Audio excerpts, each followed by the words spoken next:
Evangelio según San Juan capítulo 4.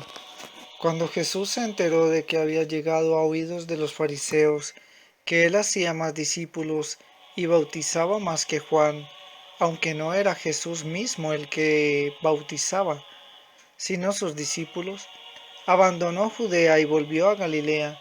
Tenía que pasar por Samaria. Llega, pues, a una ciudad de Samaria llamada Sicar, cerca de la heredad de Jacob. Vio a su hijo José. Allí estaba el pozo de Jacob. Jesús, como se había fatigado del camino, estaba sentado junto al pozo. Era alrededor de la hora sexta. Llega una mujer de Samaria a sacar agua. Jesús le dice: «Dame de beber», pues sus discípulos se habían ido a la ciudad a comprar comida. Le dice a la mujer samaritana: «¿Cómo? Tú, siendo judío, me pides de beber a mí, que soy una mujer samaritana», porque los judíos no se tratan con los samaritanos. Jesús le respondió: «Si conocieras el don de Dios y quién es el que te dice dame de beber, tú le habrías pedido a él y él te habría dado agua viva». Le dice la mujer: «Señor, no tienes con qué sacarla y el pozo es hondo. ¿De dónde pues tienes esa agua viva? ¿Es que tú eres más que nuestro padre Jacob, que nos dio el pozo y de él bebieron él y sus hijos y sus ganados?» Jesús le respondió: «Todo el que beba de esta agua volverá a tener sed, pero el que beba del agua que yo le dé no tendrá sed jamás, sino que el agua que yo le dé se convertirá en él en fuente de agua que brota para vida eterna». Le dice la mujer: «Señor, dame de esa agua, para que no tenga más sed y no tenga que venir aquí a sacarla». Él le dice: «Vete, llama a tu marido y vuelve acá». Respondió la mujer: «No tengo marido». Jesús le dice: «Bien has dicho que no tienes marido, porque has tenido 5 maridos y el que ahora tienes no es marido tuyo. En eso has dicho la verdad». Le dice la mujer: «Señor, veo que eres un profeta. Nuestros padres adoraron en este monte y vosotros decís que en Jerusalén es el lugar donde se debe adorar». Jesús le dice: «Créeme, mujer, que llega la hora en que ni en este monte ni en Jerusalén adoraréis al Padre. Vosotros adoráis lo que no conocéis, nosotros adoramos lo que conocemos, porque la salvación viene de los judíos. Pero llega la hora, y ya estamos en ella, en que los adoradores verdaderos adorarán al Padre en espíritu y en verdad, porque así quiere el Padre que sean todos los que le adoren». Dios es espíritu, y los que adoran deben adorar en espíritu y verdad. Le dice la mujer: «Sé que va a venir el Mesías, el llamado Cristo. Cuando venga, nos lo explicará todo». Jesús le dice: «Yo soy el que te está hablando». En esto llegaron sus discípulos y se sorprendían de que hablara con una mujer, pero nadie le dijo: «¿Qué quieres?», o «¿Qué hablas con ella?». La mujer, dejando su cántaro, corrió a la ciudad y dijo a la gente: «Venid a ver a un hombre que me ha dicho todo lo que he hecho. ¿No será él el Cristo?». Salieron de la ciudad e iban donde él. Entre tanto los discípulos le insistían diciendo: «Rabí, come». Pero él les dijo: «Yo tengo para comer un alimento que vosotros no sabéis». Los discípulos se decían unos a otros: «¿Le habrá traído alguien de comer?». Les dice Jesús: «Mi alimento es hacer la voluntad del que me ha enviado y llevar a cabo su obra». ¿No decís vosotros: 4 meses más y llega la siega? Pues bien, yo os digo: alzad vuestros ojos y ved los campos, que blanquean ya para la siega. Ya el segador recibe el salario y recoge fruto para vida eterna, de modo que el sembrador se alegre igual que el segador, porque en esto resulta verdadero el refrán de que uno es el sembrador y otro el segador. Yo os he enviado a segar donde vosotros no habéis fatigado. Otros se fatigaron y vosotros os aprovecháis de su fatiga. Muchos samaritanos de aquella ciudad creyeron en él por las palabras de la mujer que atestiguaba: me ha dicho todo lo que he hecho. Cuando llegaron donde él, los samaritanos le rogaron que se quedara con ellos, y se quedó allí 2 días. Y fueron muchos más los que creyeron por sus palabras, y decían a la mujer: ya no creemos por tus palabras, que nosotros mismos hemos oído y sabemos que este es verdaderamente el Salvador del mundo. Pasados los 2 días, partió de allí para Galilea, pues Jesús mismo había confirmado que un profeta no goza de estima en su patria. Cuando llegó pues a Galilea, los galileos le hicieron un buen recibimiento, porque habían visto todo lo que había hecho en Jerusalén durante la fiesta, pues también ellos habían ido a la fiesta. Volvió pues a Caná de Galilea, donde había convertido el agua en vino. Había un funcionario real cuyo hijo estaba enfermo en Cafarnaún.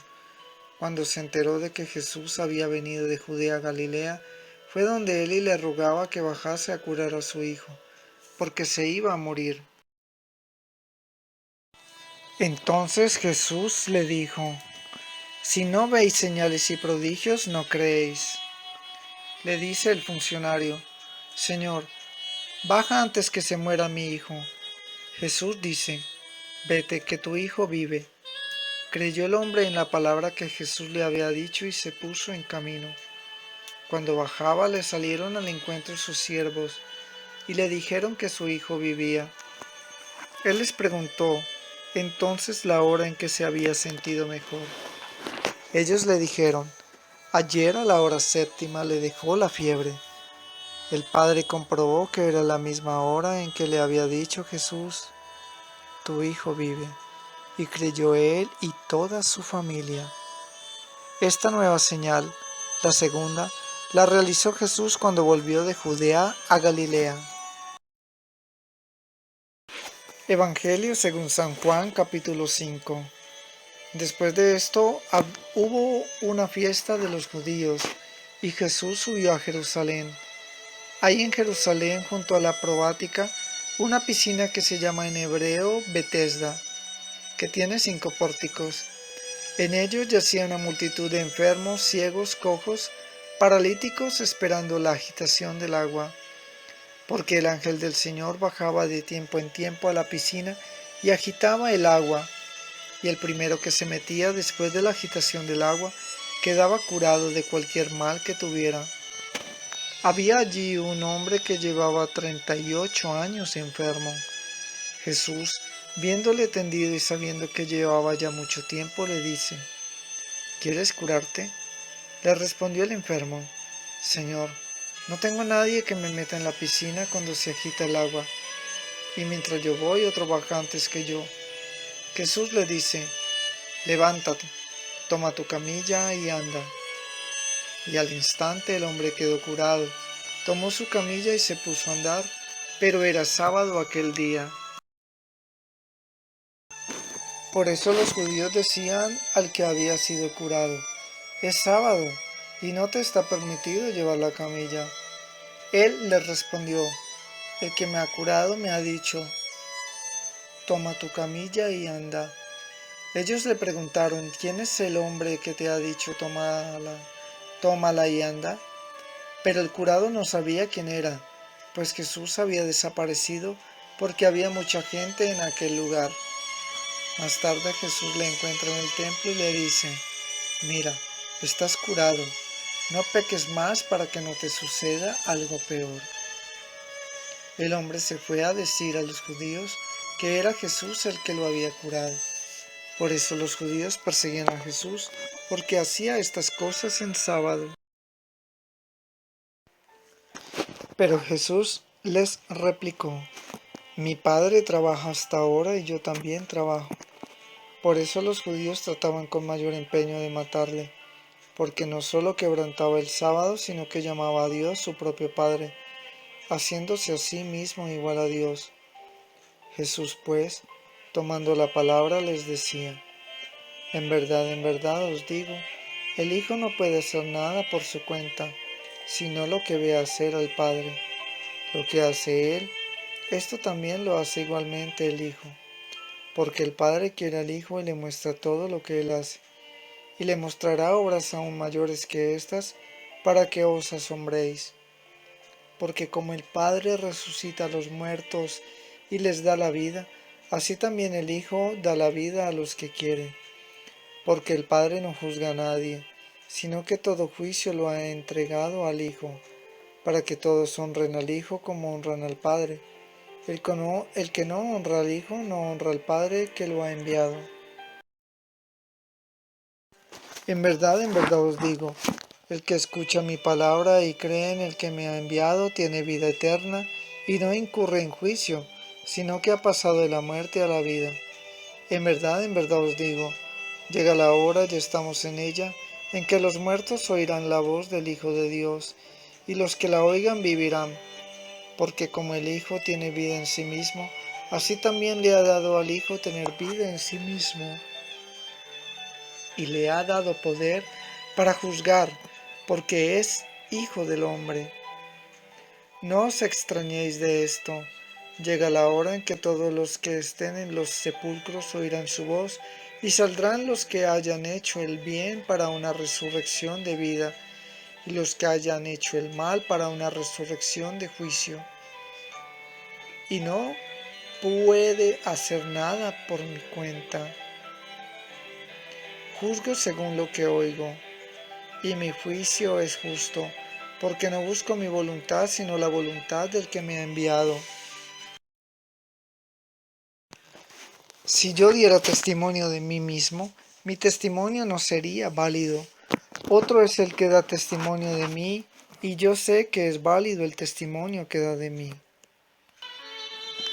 Vosotros mandasteis enviados donde Juan y él dio testimonio de la verdad.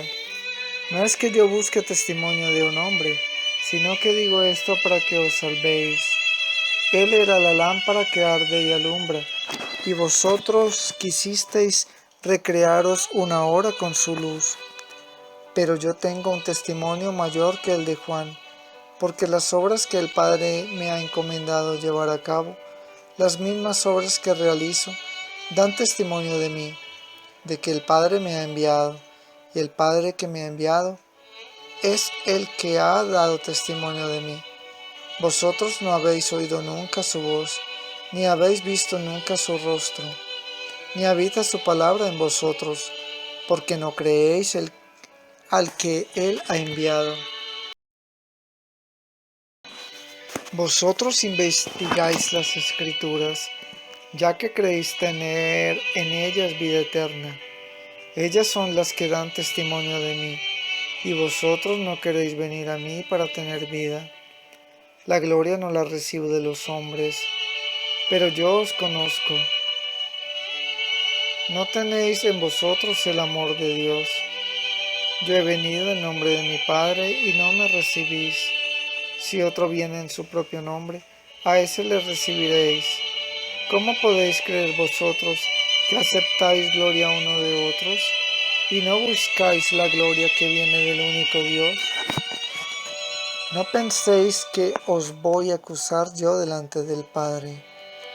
Vuestro acusador es Moisés, en quien habéis puesto vuestra esperanza.